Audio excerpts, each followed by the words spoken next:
ব্যবসা বাণিজ্যের বিশ্লেষণ নিয়ে ডিবিসি নিউজের নিয়মিত আয়োজন ইসলামিক ব্যাংক চালি খাতায় স্বাগত জানাচ্ছি। আপনাদের সাথে আছি আমি রিফাত ইসনোভা। বিশ্বকে বদলে দেওয়ার প্রত্যয়ে রাজধানীতে চলছে 4 দিন ব্যাপী বিনিয়োগ সম্মেলন। আজ তার শেষ দিন। উদ্দেশ্য দেশে বিনিয়োগের সুযোগ সৃষ্টি করে অর্থনৈতিক সংস্কার তুলে ধরা, যাতে দেশের বিভিন্ন খাতে বিনা ঝুঁকিতে বিনিয়োগে আগ্রহী হন বিদেশি উদ্যোক্তারাও। এখন প্রশ্ন হলো, এই সম্ভাবনার হাওয়া ছুঁতে পারবে দীর্ঘদিনের হতাশার খাত পুঁজিবাজারকে? বিদেশি বিনিয়োগকারীরা কি বাংলাদেশের তালিকাভুক্ত কোম্পানিগুলোর শেয়ার কিনতে আগ্রহী হবেন? এসব প্রশ্নের উত্তর খুঁজতে আজকের তালিকাতার আলোচনা বিদেশি বিনিয়োগের সম্ভাবনার হাওয়া পুঁজিবাজারে লাগবে। আলোচনা করতে আমাদের সঙ্গে আজকে অনলাইনে যুক্ত আছেন বাংলাদেশ সিকিউরিটিজ অ্যান্ড এক্সচেঞ্জ কমিশনের সাবেক চেয়ারম্যান ফারুক আহমেদ সিদ্দিকী, এবং আরও আছেন আমাদের সাথে আজকে অনলাইনে যুক্ত বাংলাদেশ মার্চেন্ট ব্যাংকার্স অ্যাসোসিয়েশনের সভাপতি মাজেদা খাতুন। আপনাদের দুজনকে স্বাগত জানাচ্ছি আজকের আলোচনায়। জি জনাব ফারুক আহমেদ, আপনাকে দিয়ে একটু শুরু করতে চাচ্ছি। আমরা জানি যে সোমবার থেকে শুরু হয়েছে এবং আজ শেষ দিন বিনিয়োগ সম্মেলনের, এবং বিনিয়োগ সম্মেলনকে আমরা যতটুকু দেখতে পেয়েছি কৃষি খাত, ফার্মাসিউটিক্যাল খাত, তারপরে আরও বেশ কিছু খাতের মধ্যে আরএমজি, জ্বালানি সহ বেশ কিছু খাত কিন্তু প্রাধান্য পেয়েছে। কিন্তু এই আজকে যে চতুর্থ দিন, গত 4 দিনে পুঁজিবাজারের কথা কি আসলে আপনারা খুব একটা বেশি শুনতে পেয়েছেন কিনা, বা পুঁজিবাজারকে এই সম্মেলনে গুরুত্ব কতটুকু দেওয়া হচ্ছে বলে আপনি মনে করছেন? না, এটা একটা মূলত একটা ইনভেস্টমেন্ট সামিট এবং যথেষ্ট সফলতার সাথেই বিশ্বের বিভিন্ন দেশ থেকে বিনিয়োগকারী এখানে এসেছেন, এবং আমি যতদূর জানি বেশ সফলতার সঙ্গেই এই সামিটটা পরিচালনা করা হচ্ছে। আমার ধারণা মূলত এই সামিটটা এফডিআই বা ফরেন ডাইরেক্ট ইনভেস্টমেন্টের জন্য প্রধানত সম্মেলনটা অনুষ্ঠিত হচ্ছে। তবে এখানে পোর্টফোলিও ইনভেস্টমেন্ট বা শেয়ার মার্কেটে ইনভেস্টমেন্টও হতে পারে। অনেক বিনিয়োগকারী এসেছেন, তবে একটা কথা মনে রাখতে হবে যে বিনিয়োগকারীরা আসবেন, এখানে দেখবেন সবকিছু, কিন্তু তাদের এটা কিন্তু একটা ব্যবসায়ী সিদ্ধান্ত। তারা চুলচেরা বিশ্লেষণ করবে, কারণ সারা পৃথিবীতে তারা বিনিয়োগ করার জন্য ওপেন আছে। তারা কেন বাংলাদেশ বিনিয়োগ করবে এটা তাদেরকে বুঝাতে হবে, তাদের বুঝতে হবে, যে না, তারা বাংলাদেশে বিনিয়োগ করলে লাভবান হবে। এটা শুধু কথা বললেই হবে না, বা কোনো একটা নানা ধরনের কথা বলে ইমপ্রেস করতে আমরা পারবো না। এটা ডাউন টু আর্থ একটা ইকোনমিক ইস্যু। এবং বাংলাদেশে যেমন একটাই মাত্র পজিটিভ পয়েন্ট আমি মনে করি, সেটা হচ্ছে এখানে চিপ লেবার ফোর্স অ্যাভেলেবল, যেটার উপর বারবার চাপ জোর দেওয়া হচ্ছে, এখানে চিপ লেবার ফোর্স পাবে। কিন্তু 1 নম্বর হচ্ছে চিপ লেবার ফোর্স একটা জিনিস, মানে বেতন কম, কিন্তু অ্যাট দ্য সেম টাইম আমাদের যে লেবার ফোর্স আছে তারা যথেষ্ট প্রশিক্ষিত নয়, এবং তাদের অভিজ্ঞতার অভাব আছে, যার ফলে তাদের যে উৎপাদনশীলতা বা প্রোডাক্টিভিটি এটা কম। সুতরাং চিপ লেবার ফোর্সের এগেনস্টে লো প্রোডাক্টিভিটি কাজ করবে। এই সব কিছুই তারা বিবেচনা করবে। এছাড়া অনেকগুলো ইস্যু আছে যেটা বিবেচনা না করে কোনো বিনিয়োগকারী এখানে আসবে না। যেমন একটা হচ্ছে আমাদের টাকাতে যে বিনিয়োগ, যে এক্সচেঞ্জ রেট, এটা যদি অশান্ত থাকে বা এটা যদি স্থিতিশীল না থাকে, তাহলে এখানে বিনিয়োগ করাটা কিন্তু ঝুঁকিপূর্ণ হয়ে যায়। সুতরাং প্রথমে আমাদের যে টাকা ডলারের সঙ্গে যে এক্সচেঞ্জ রেটটা, এটা স্থিতিশীল, দীর্ঘ সময় ধরে একটা স্থিতিশীল পরিবেশে না থাকলে সহজে কিন্তু বিনিয়োগকারীরা আসতে চাইবে না। জনাব ফারুক আহমেদ, আপনি আসলে যে বিষয়টা বলছেন যে এক্সচেঞ্জ রেট স্থিতিশীল রাখতে হলে বেশ কিছু গুরুত্বপূর্ণ পদক্ষেপ সরকারকে নিতে হবে, তবে বিদেশি বিনিয়োগ আসার একটি সম্ভাবনা রয়েছে বলে আপনি মনে করছেন। মাজেদা খাতুন, আপনার কাছে একটু যেতে চাই, যেহেতু আজকে আমাদের আলোচনা শীর্ষে রয়েছে পুঁজিবাজার নিয়ে আপনার কাছে আমরা প্রশ্ন করব যে বিদেশি বিনিয়োগ আনার জন্য দেশি বিদেশি বিনিয়োগকারীরা যেন নির্ভেজালভাবে এবং ঝুঁকিপূর্ণভাবে দেশে বিনিয়োগ করতে পারে, সেটি কিন্তু আমরা দেখেছি এবারে সম্মেলনে বারবার উঠে এসেছে গত 3 দিন এবং আজকে চতুর্থ দিনেও। আপনি কি মনে করেন বিদেশি বিনিয়োগকারীরা যেন দেশের পুঁজিবাজারে ইনভেস্ট করেন বা তারা যেন আগ্রহী হন, এই জন্য স্বল্প বা দীর্ঘমেয়াদী কোনো পরিকল্পনা গ্রহণ করা প্রয়োজন কিনা সরকারের? ধন্যবাদ। আসলে পরিকল্পনার তো আসলে বিকল্প নেই, পরিকল্পনা তো অবশ্যই প্রয়োজন। কিন্তু আমি যেটা বলতে চাচ্ছি সেটা হচ্ছে যে এই ধরনের সামিট আমাদের এই পুঁজিবাজার বা দীর্ঘমেয়াদী অর্থায়নের কথা যে বলি, সেটাকে অবশ্যই বুস্ট আপ করবে। কারণ আপনি দেখেছেন যেখানে শুধু বিনিয়োগকারী না, অনেক উদ্যোক্তা, স্টার্ট আপ, বিভিন্ন কোম্পানিগুলো এসেছে, তারা কিন্তু অনেক সুযোগ রয়েছে যারা পুঁজিবাজারে এখানে লিস্টেড হবে বা পুঁজিবাজারের মাধ্যমে তাদের প্রাথমিক অর্থায়নের কাজ টা সম্পন্ন করতে পারে। সেই ক্ষেত্রে আমরা জানি যে আমাদের আসলে পুঁজিবাজারে ভালো সিকিউরিটিজের অভাব, এটা আমরা সবসময় বলি। আর যদি আমাদের এখানে বিভিন্ন বিখ্যাত যে ব্র্যান্ড কোম্পানিগুলো এসছে, তারা যদি এখানে কলকারখানা স্থাপনে এখানে আগ্রহী হয় এবং বিনিয়োগ করে এবং তারা এই প্রতিষ্ঠানগুলো গড়ে ওঠে, তার ইম্প্যাক্ট কিন্তু আমাদের পুরো অর্থনীতিতে পড়বে। আমরা এটা সবসময় বলে আসছি যে আমরা আসলে যে 18 কোটি দেশের মানুষ এবং আমাদের এখানে একটা বড় বাজার রয়েছে, প্লাস আমাদের স্যার যেটা বললেন যে আসলে আমাদের লেবার কস্ট অনেক কম, এবং আরেকটা বিষয় হচ্ছে যে আমরা আমরা একটা মোটামুটি একটা সমতল ভূমির দেশ, এবং এই যে পজিটিভ বিষয়গুলো রয়েছে, আমাদের ভাষা প্রায় সবার এক। তো এগুলো কাজে লাগিয়ে আসলে আমরা যদি এই কর্মসংস্থান সৃষ্টি করতে পারি, কর্মসংস্থান সৃষ্টি হলে বা পারচেস পাওয়ার যখন বাড়বে, মানুষ আসলে বিনিয়োগে আসবে। হ্যাঁ, তো এই এটার তো একটা বড় ইম্প্যাক্ট অবশ্যই আছে। এবং যেই আমরা যেটা বিশেষ করে বিডার যে নতুন চেয়ারম্যান মহোদয় আছেন, তিনি যে সব পজিটিভ আশাগুলো দেখিয়েছেন বা কথাগুলো বলছেন, সেটা যে অবশ্যই পুঁজিবাজারে একটা ভালো ইম্প্যাক্ট পড়বে। এবং আমরা চাচ্ছি যে এই বিষয়টার সাথে আসলে যে পুঁজিবাজারকে কিভাবে লিঙ্ক করা যায়, এই কোম্পানিগুলোকে একটা, যারা এখানে আসবেন তাদেরকে কোনো মানে এমন কোনো বিষয়ের মধ্যে আনা দরকার যে তারা এখানে বিজনেস করলে আলটিমেটলি এখানে লিস্টেড হতে হবে।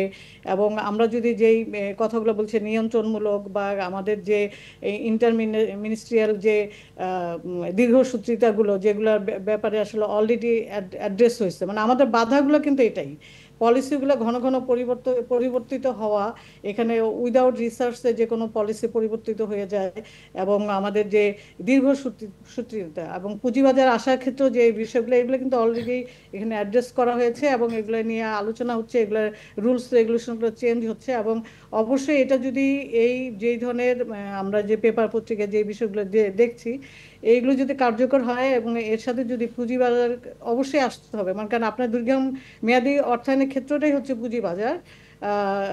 এই ইয়েগুলোতে অবশ্যই আমরা আশার ইয়েটা দেখছি যে তারা জি, এখানে অর্থাৎ মাজেদা খাতুন, আপনি বলতে চাচ্ছেন এই সম্মেলনকে কেন্দ্র করে আপনি পুঁজিবাজারে আশার আলো দেখতে পাচ্ছেন। এখানে একটি বিষয় আপনি বলেছেন যে পলিসি মেকিং, কিন্তু গতকাল আমরা যতটুকু দেখেছি সারাদিন যে সেখানে বিএনপি নেতাকর্মীরা ছিলেন এবং আরও অনেক দলের নেতাকর্মীরা ছিলেন, তারা কিন্তু আশ্বস্ত করেছেন যে যাই হোক না কেন যে সরকারের এখানে রাজনৈতিক প্রভাব থাকবে না, এবং তারাও কিন্তু বেশ আগ্রহের সহিত বিদেশি বিনিয়োগকারীদের আহ্বান জানিয়েছেন বিভিন্ন ক্ষেত্রে বিনিয়োগ করার জন্য। এ পর্যায়ে আমি একটু ফারুক আহমেদ সিদ্দিক আপনার কাছে আবার একটু যেতে চাচ্ছি যে আমরা এর আগেও বলেছি যে বারবার উঠে আসছে আরএমজির কথা, আরও অনেক কিছুর কথা, কিন্তু পুঁজিবাজার নিয়ে আপনাদের প্রত্যাশার জায়গাটা কি? আপনারা কি চাইছেন?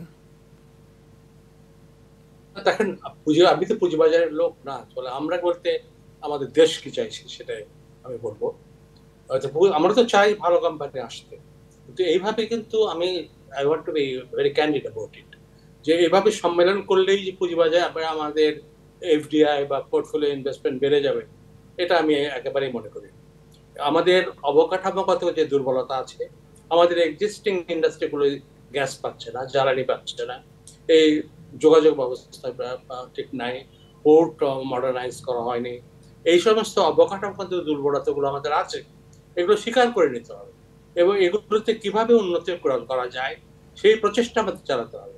শুধু সম্মেলন করলেই কিন্তু আমাদের আবার এখানে একেবারে বিভিন্ন ধরনের ইনভেস্টমেন্ট চলে আসবে, এটা আমি আদৌ মনে করি না। আর দ্বিতীয়ত, যেটা একটা প্রধান সমস্যা, আমাদের এখানে প্রচন্ডভাবে সুশাসনের অভাব আছে। একটা লোক এখানে বিনিয়োগ করবে, তার আমরা বলি মুখে মুখে যে ওয়ান স্টপ সার্ভিস করবো, তার কোথাও ঘুরতে হবে না, কিন্তু এটা বলা যত সহজ, এটা অ্যাকচুয়ালি কার্যক্রম, এটা মানে সঠিকভাবে এটা ইমপ্লিমেন্ট করা, এটা ততটাই কঠিন।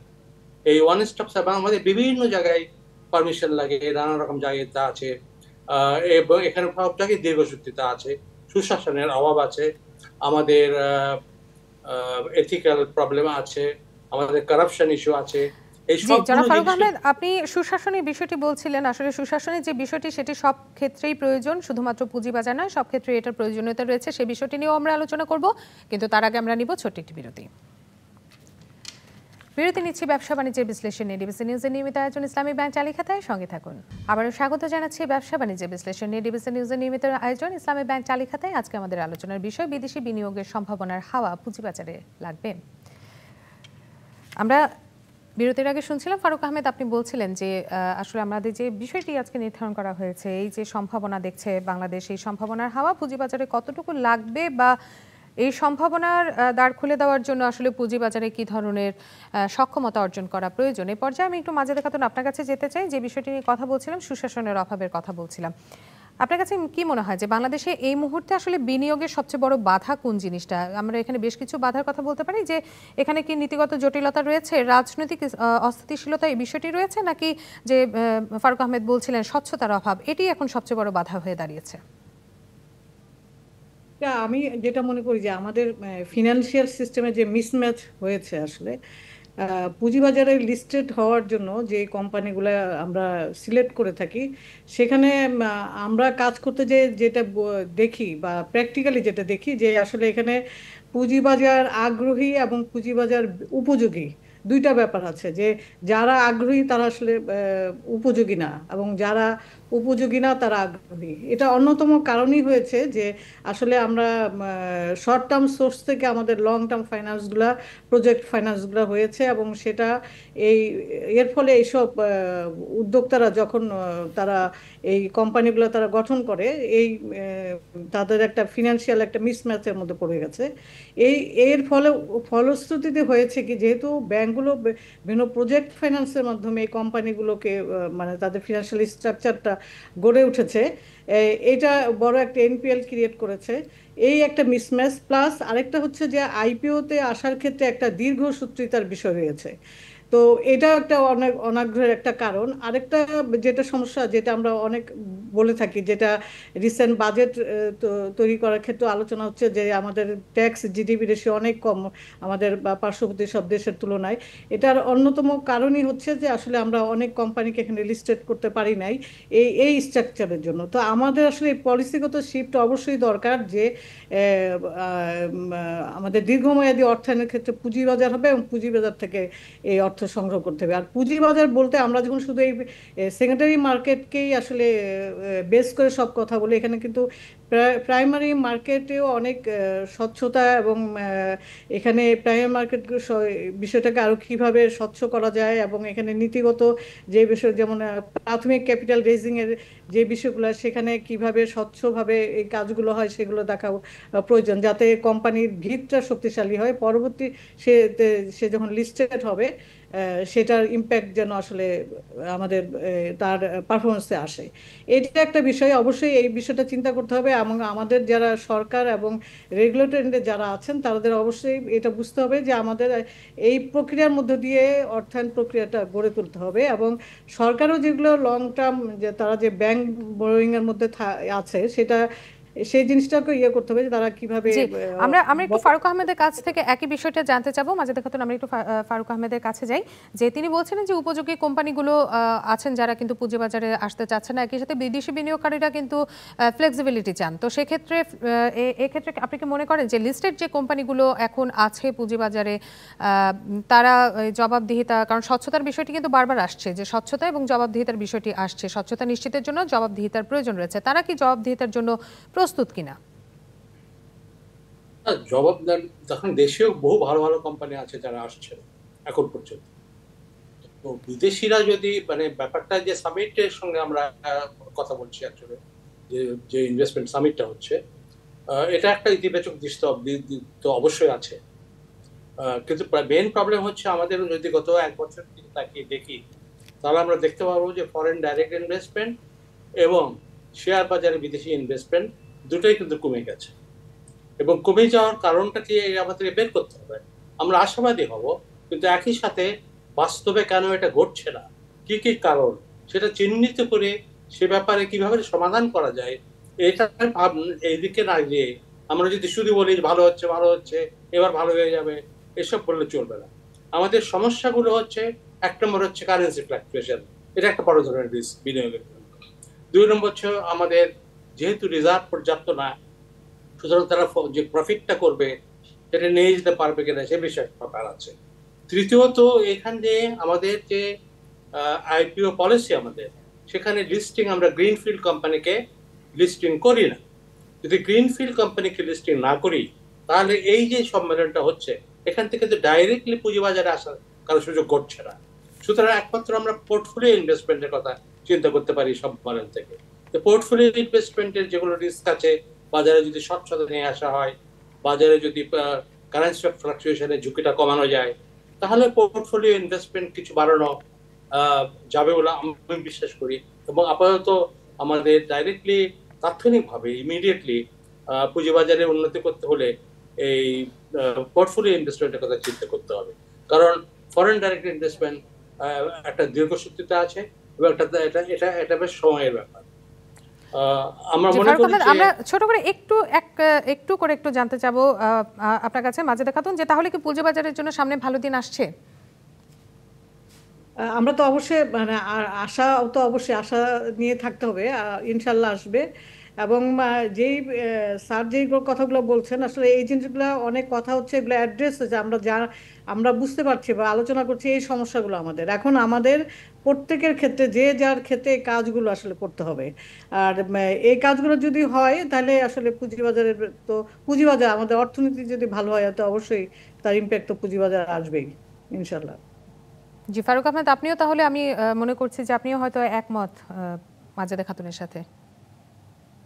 উন্নতি তো আশা করছি, কারণ বাজার অনেক তলানিতে পৌঁছে গেছে, এটা কোনো কারণ নাই। এটা ক্রমশ এখন ইমপ্রুভ করবে, এটা আমি আশাবাদী। তবে এই সম্মেলনের ফলে যে ইমিডিয়েটলি তাৎক্ষণিকভাবে একটা পরিবর্তন আসবে এটা আমি মনে করি। জি, আপনি বলতে চাচ্ছেন যে এই সম্মেলনের আসলে আমরাও কিন্তু খুব একটা বেশি দেখি নাই যে পুঁজিবাজারে খুব একটি বেশি সম্ভাবনার যে বিষয়টি সেটি ছিল। ফারুক আহমেদ, আপনাকেও ধন্যবাদ জানাচ্ছি, একই সাথে ধন্যবাদ জানাচ্ছি মাজেদা খাতুন আপনাকেও। ধন্যবাদ। আপনাকেও ধন্যবাদ। ব্যবসা বাণিজ্য বিশ্লেষণ নিয়ে ডিবিসি নিউজের নিয়মিত আয়োজন ইসলামী ব্যাংক চালি খাতা আজ এই পর্যন্তই।